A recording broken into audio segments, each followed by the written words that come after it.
Terima kasih saudara, Anda masih bersama kami di Barometer. Saya ke Pak Basuki dulu. Pak Basuki, apa perbedaan Blitong saat ini dibandingkan Blitong saat Anda dan Andre Hirata masih berada di sana? Yang dia nggak bisa bikin film terpaksa, jalannya udah hot nih. Oh gitu ya? Kalau dulu, kalau dia pulang naik bus, dia turun dari bus rambutnya kuning semua.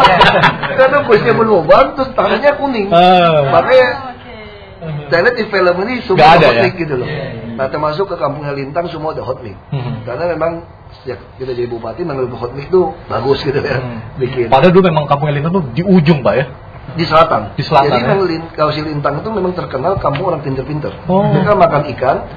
Cuma karena dulu secara politik mereka tuh banyak kan di P3 atau di PDI apa gitu ya. Pokoknya nggak ke yang berkuasa lah. Itu mereka sampai dagang itu beli barang kebutuhan pokok ke Jakarta. Dia punya perahu layar sendiri. Karena jalannya jelek. Berarti penghasil ikan yang paling banyak udang, kue semua komplit.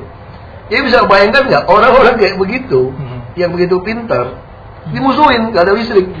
Sampai masa saya jadi bupati, itu belum pernah ada hot mic di situ. Ini bukan kampanye ya? Bukan. Ini bupati masih lama.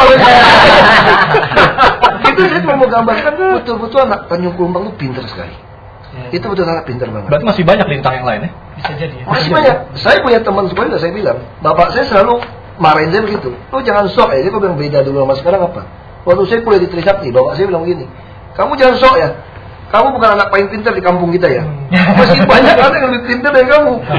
Cuma karena kamu bukan anak saya aja katanya. Jadi kalau anak saya semua kayak gitu, pasti lebih hebat. Nah itu yang beda. Tapi sekarang beda di mana secara pendidikan.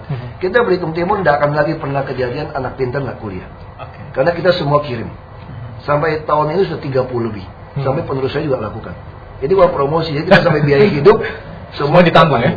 Kita kirim. Tapi itu harus di atas 3. Kita kirim ke Trisakti, apa kita kerjasama dengan Trisakti, kita minta terus ada di Unpad, ada. Nah itu perbedaannya. Lalu perbedaan yang apa yang jelas, orang PD Timah nggak ada lagi yang sombong-sombong gitu. Kita ya beda yang jelas gitu. Kalau dulu ampun gitu loh, oknumnya gitu ya. Kita betul-betul kalau kita mancing, saya pernah dulu mancing. Ini termasuk orang-orang kaya nih gitu kan, di kampung kita mancing, diterakin, maling. Nggak boleh tuh, kita kalau terlalu itu bisa diomelin.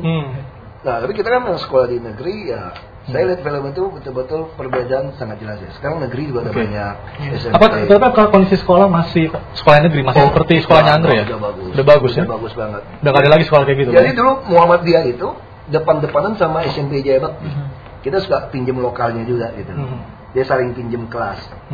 Nah, itu jadi betul-betul sekolah yang beda kan apa? Kalau kita mau mengkritik ya, kalau dulu mayoritas gurunya itu adalah pendidik, gak digaji nggak apa-apa. Kalau sekarang mungkin mayoritas itu lebih baik gaji gitu, kadang-kadang nggak masuk gitu. Mungkin di situ aja bedanya. Kaseto, apa yang bisa menjadi pelajaran yang khususnya untuk bagi anak-anak di daerah lain di tanah air dari mereka di Laskar Pelangi ini, Kaseto? Ya, bahwa belajar ini tidak tergantung pada gedung yang fasilitas ya? Megah dan sebagainya itu, dan pada saat gedung bocor, toh anak-anak juga bisa belajar di tempat lain. Bahkan kemudian bisa melihat pelangi dan sebagainya.